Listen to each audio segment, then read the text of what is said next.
Republic or Victorian England. They weren't even as recent as the Spanish Empire or Renaissance Italy. Rather, they were Moses, Joshua, and over a dozen Jewish spies that lived over 3,000 years ago and cleared the way for Jews to enter the Promised Land. In the Old Testament, there are two spying incidents that are accounted for. The first occurred under the leadership of Moses after he led the Israelites out of Egypt. He commanded an army of hundreds of thousands of former slaves, freeing them with the Egyptian plagues of frogs, famine, gnats, darkness, and Yahweh splitting the Red Sea. They camped in the wilderness of Paran near the border of the Promised Land, which roughly corresponds to the borders of modern-day Israel. Moses then sent a reconnaissance team to collect intelligence on enemy strength, terrain, target acquisition, route conditions, and any other useful information for their forward march. The second incident of spy use occurred 40 years later, after Moses had died and the Israelis had spent time wandering in circles through the Sinai desert. Moses' successor, Joshua, sent 12 spies into Israel for the same reason. So what lessons did these stories have for the CIA in the 20th century? Ancient Israel was very different. It was a loosely organized Bronze Age theocracy with the most primitive technology. They had none of the reconnaissance satellites, aircraft, or naval hydrographic intelligence used by modern-day intelligence networks. And like I said, since the Enlightenment, many scholars have doubted that these stories ever took place at all, and if so, they were only loosely connected to the versions of the story depicted in the Bible. Even if these incidents did happen, as Scripture indicated, modern nations don't have assurances from Yahweh that their missions will succeed. But according to John Cardwell, there was plenty of information there for a modern intelligence agency to learn from. He found that when comparing Moses' use of the 12 spies and Joshua's use of the 2 spies 40 years later, there were significant differences that emerged, and looking at these differences is a useful example of finding what works and what doesn't work. Moses used prominent community leaders who infiltrated the Promised Land disguised as tourists. 12 spies were only able to collect basic information about the physical characteristics of the land. But Joshua's spies were anonymous and able to uncover much more detailed information about Jericho by gathering enemy intelligence from the prostitute Rahab. The biblical account of the 12 spies, as recorded in the Book of Numbers, goes as follows. Moses and approximately 2 million Jews had escaped from Egypt after 4 centuries of slavery. They marched until reaching the borders of the land of Canaan. God had promised to give this land to the Jews in a covenant made with Abraham several centuries earlier, and the nation in exile was returning to collect on this promise. But claiming the land was not to be done hastily or with lack of preparation, even if the omniscient creator of the universe was on their side. In the account, God directs Israel to displace Canaan in the manner of a conquering nation. Before their assault, he commands Moses to send 12 Jews into Canaan as scouts and report on military challenges, the land's terrain, topography, agriculture, relative wealth, and any challenges that would prevent its capture. The nation of Israel was at this time divided into 12 tribes, according to the Pentateuch, representing the 12 sons of the patriarch Jacob, who lived 400 years earlier. Each tribe had its own leadership and hierarchy. According to Cardwell, the society was patriarchal in nature, and the leader of each tribe was a governor. Therefore, the word nation doesn't apply too well to ancient Israel. It was more of a confederacy with a de facto leader/prophet than a tightly organized nation-state.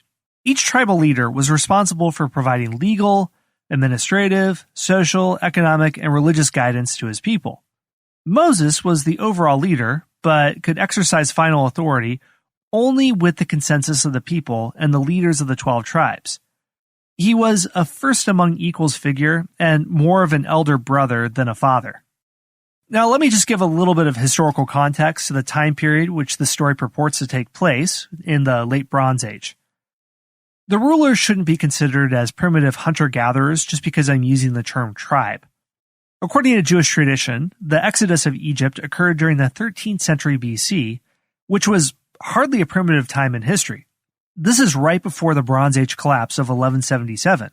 And the civilized world of the late Bronze Age had really advanced civilizations like the Babylonians, the Hittites, the Minoans, the Egyptians, Trojans, and Greek Minoans, and the Trojans. The heroes of the Trojan War lived around this time, in whatever resemblance they actually bore to the figures of Odysseus, Achilles, Hector, and Agamemnon. A massive system of trade and cultural exchange stretched from Greece to Egypt to Mesopotamia. There was a lot of ship traffic and trade happening around the Mediterranean world. Writing systems, technology, and monumental architecture, and I mean that in the actual physical monument sense, created a vibrant multicultural world. The standard version of the Epic of Gilgamesh was written in Akkadian, and ships traded goods across the Mediterranean. So this world in the 13th century BC was far more advanced than it would be in the centuries to come when a series of disasters triggered the collapse of the Bronze Age civilization and the Bronze Age economy. So we shouldn't imagine these spies as semi-nomadic savages living a subsistence existence, dressed in rags and eating raw animal flesh. Yes, the book of Joshua describes Israel as wandering in the desert for 4 decades, consuming nothing but bread and meat that fell from the skies. But in whatever form this group existed, they were part of a vibrant Near Eastern culture that had cosmopolitan cities and thriving urban culture and craftsmanship. So the spies of Israel could sneak into such cities and not be immediately discovered and have their cover blown due to social backwardness suggests an underappreciated level of sophistication among the Israelites. Hey everyone, Scott here. We're going to take a very short break for a word from our sponsors.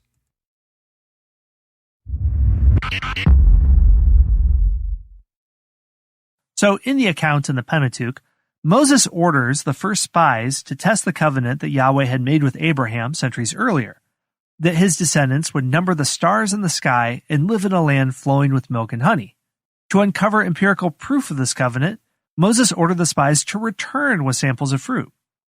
In the Old Testament, as in other forms of classical literature like the Odyssey and the Iliad, nobody went unnamed, nor did their family and lineage. The book of Numbers records his 12 spies as follows: Shemua, son of Zakur, from the tribe of Reuben; Shaphat, son of Hori, from the tribe of Simeon; Caleb, son of Jephunneth, from the tribe of Judah. I apologize for any mispronunciations. Agal, son of Joseph, from the tribe of Issachar; from the tribe of Issachar; Hoshea, or Joshua, son of Nun, from the tribe of Ephraim; Palti, son of Raphu, from the tribe of Benjamin; Gadiel, son of Sodi, from the tribe of Zebulun; Gadi, son of Susi, from the tribe of Manasseh; Amiel, son of Gamali, from the tribe of Dan; Sethur, son of Michael, from the tribe of Asher; Nahbi, son of Vopshi, from the tribe of Naphtali; and Guel, son of Maki, from the tribe of Gad. Moses sent the 12 spies into Canaan for civil and zone reconnaissance. This consisted of learning the geographical makeup of the land, as well as population centers, the number of fortified cities or camps, and military strength. They collected information on the daily interaction between civilians and military forces, a picture of how the enemy occupied the zone and their locations, strengths, and weaknesses. He also requested intelligence on vegetation and agricultural output. The 12 spies embarked for the land of Canaan. They began in the Negev desert and traveled to the Eschol Valley, named after the grapes that grew in the area. Their first intelligence findings revealed that God's promise to Abraham's descendants, with the land flowing with milk and honey, was no exaggeration. The grape clusters were so large that they could only be transported on a pole held by 2 of the spies. They also brought back pomegranates and figs. What the spies discovered next wasn't so promising. The land was inhabited by Amalekites, a valley-dwelling people that had preyed on the Israelites for generations. In the Pentateuch, they are described as nomads who attacked Hebrews at Rephidim in the desert of Sinai during their exodus from Egypt, quote, smiting the hindmost, all that were feeble behind. In the years during and after the conquest of Canaan, they would continue to attack the Hebrews without provocation. They were the embodiment of ruthlessness and tyranny, even worse than Pharaoh or the Philistines, the arch-enemies of the Israelites. According to ancient Arab historians writing in the early centuries of Islam, who are writing universal histories and trying to tie in Old Testament sources to their own geographical history, the Amalekites were thought to be giants that emigrated from southern Arabia and migrated north. The word giant in Arabic is imlik, which chroniclers such as Ibn Khaldun in the 15th century used as proof of this association. They were described as unusually tall and possessing superhuman strength, with some chroniclers tracing the origins of Goliath, believed to stand between 6 and 9 feet tall, to this tribe. Needless to say, to the Israelites, a nation of well-armed giants that had successfully killed Israelites for generations was not a land ripe for conquest. After 40 days in Canaan, the spies returned to Moses to deliver the bad news. In the Pentateuch, it describes the whole Israelite community gathering to hear their debriefing. The spies reported that the land was rich and bountiful. They revealed the massive grape cluster to the audience. The spies then, however, described the military challenges of Canaan. The inhabitants were terrible in their power and would flatten their weak army. Large cities with heavy fortifications dotted the landscape, filled with the descendants of Anak, which, in addition to the Amalekites, included the Hittites, Jebusites, Amorites, and Canaanites. Some of the inhabitants of Canaan were giants, so large that the spies thought they were like grasshoppers in comparison. When the people heard this account from the spies, they were terrified. In their shock, they cried out their unjust plight. Here they were, a homeless nation that had escaped 400 years of slavery, but God expected them to fight the military juggernaut of the Near East.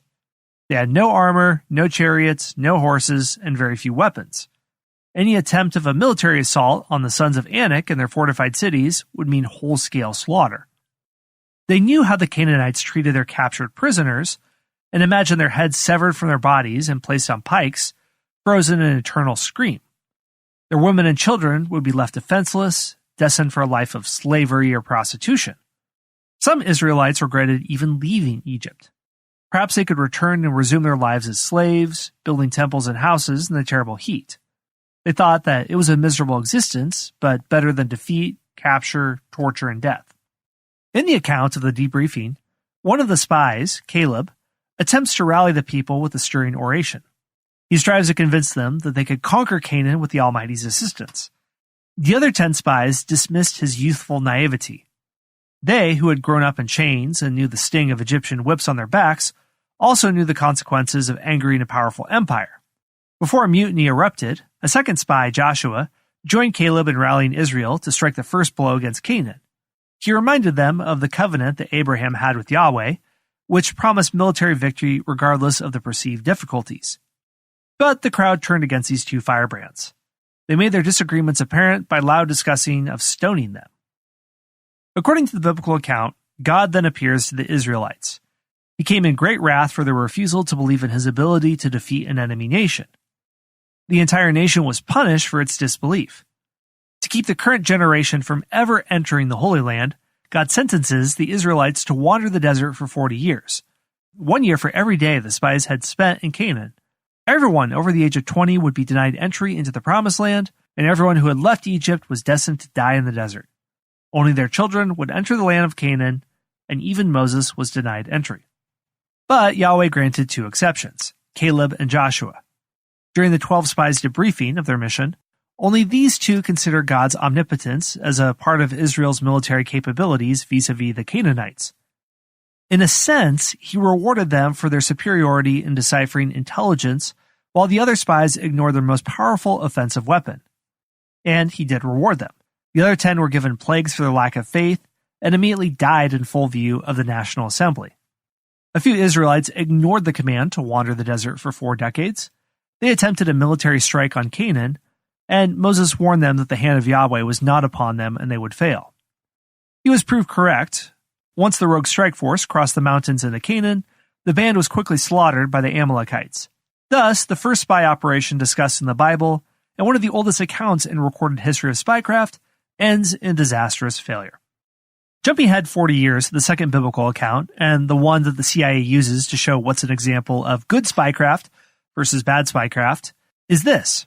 After every adult of the previous generation is recorded as having died off, including Moses and the high priest Aaron, as the prophecy dictated, the only exceptions were Joshua and Caleb, who had spent their youth and adult lives marking time in the desert, waiting for a day that they knew wouldn't come until they were old men. But it finally came. The now middle-aged Joshua was appointed Moses' successor. He prepared once again to enter Canaan and conquer the stronghold of Jericho.